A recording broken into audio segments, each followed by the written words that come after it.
到李灿，我能通过 YouTube 学会中文吗？其实说这个问题的话，我觉得得看人吧。就是有些人就是有这种超强的语言学习能力，他就算没有 YouTube， 他也学得会中文。有些人，我说的是其实是大多数人啊，很容易迷失在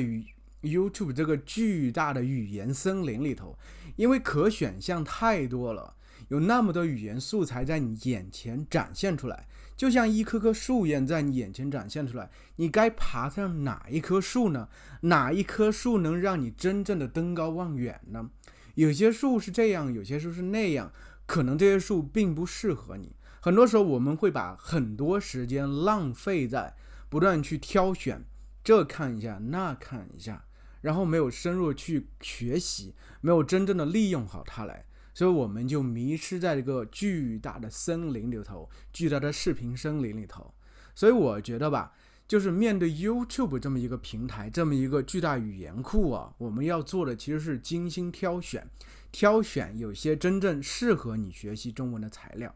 而且我们不应该把它当做唯一学习材料的途径，我们把它当做一个很好的辅助学习材料的途径，这个时候它才能发挥最大的功效。我是这样想的。你能推荐一些适合学习中文的 YouTube 频道吗？其实这个问题和上一个问题是一脉相承的，就是上个问题如果你搞清楚了，你就不会问我这个问题。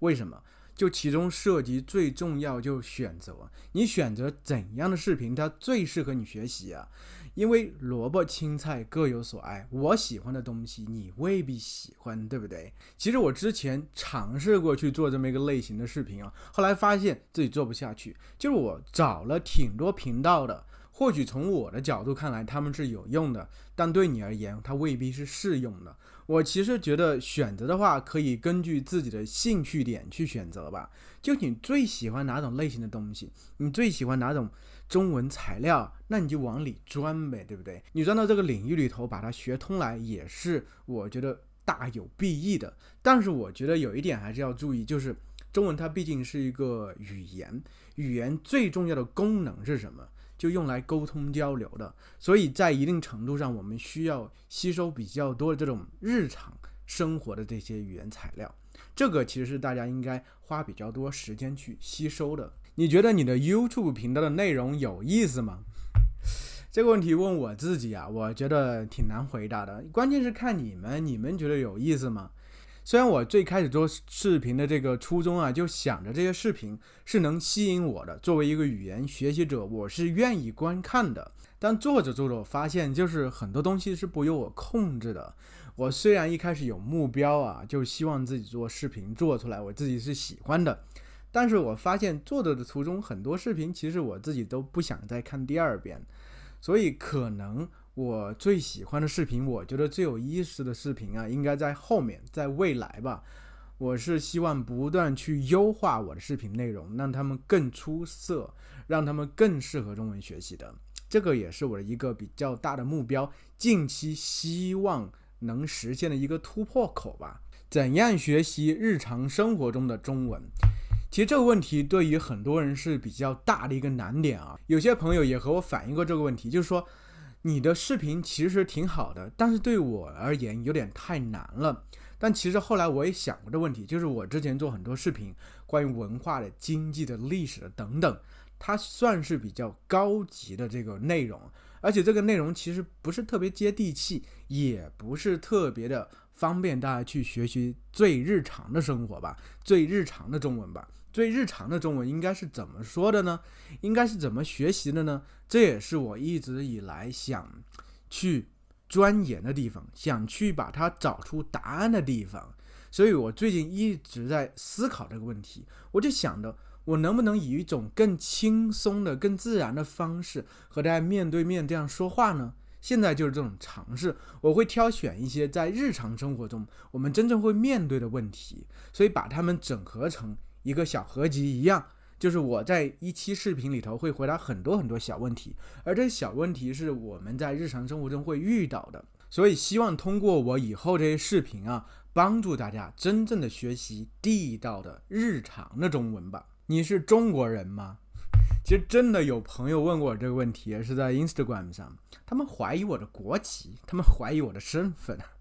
当然，可能我的长相上不是那么纯粹像中国人。我突然想起一个事儿，就是之前呢，好几年前我到巴厘岛去旅游的时候，当时住在一个酒店里，我就是躺着晒太阳。这个时候，当地一个服务员过来给我拿了一杯饮料，然后他突然开始和我说起当地的语言，应该是印尼语吧。然后我就一脸懵的看着他，我说我听不懂你在说什么。然后他赶紧说对不起，用英语和我说，我以为你是从雅加达来的，就说他把我误以为是当地人。可能我这个皮肤也比较黑啊，不是特别像中国人吗？之前我在上大学的时候，有一个同学他是从北方来的，他说你这个长相有点像北方人，所以你应该是个南人北向的这么一个相貌啊。其实我也很好奇啊，现在因为我基本生活在北方嘛，我觉得我的长相和北方人还是有很大的区别的，我更像一个典型的中国南方人。你说的是标准的普通话吗？当然了，也有朋友问过我这个问题啊，所以我才把这个问题说出来。我当然说是标准的普通话了，而且我觉得还挺标准的吧。虽然我的母语它其实并不是普通话，就是我的母语其实是中国南方一个小县城里的一个方言，真的只有那一个小县城里头的人才会说的一种方言，出了那一个县城，别人都听不懂我在说什么。但是呢，因为我有得天独厚的条件，就我从小啊，在学校的时候学习的是普通话，然后呢，一路上学用的也是普通话。那个时候其实我有比较浓重的口音吧，不管在我老家浙江还是在上大学重庆啊，都是南方嘛。南方人大家都知道，就是有很重的这个口音了。但是后来我到西安了，我也就慢慢改了。特别是我要当中文老师呀，我觉得还是有必要改一改，所以我就刻意的去学习了一下，纠正了一下自己的发音。虽然我在说话的时候，可能有时候平翘舌还是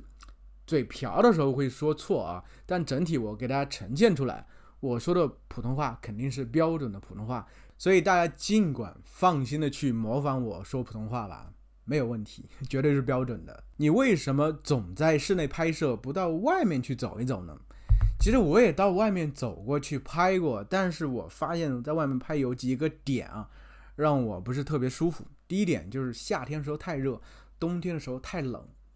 春天秋天还好，但是外面人太多，到处都是人，我不喜欢在人前这样巴拉巴拉说话。而且那个时候我发现自己说话总是会磕磕绊绊，因为会紧张嘛。要是在室内的话啊，好安静，只有我一个人，我说错了我还可以改正，然后也没有人用异样的眼光看着我。所以这就是我不喜欢到外面拍的原因吧。我觉得在室内很安逸很舒服。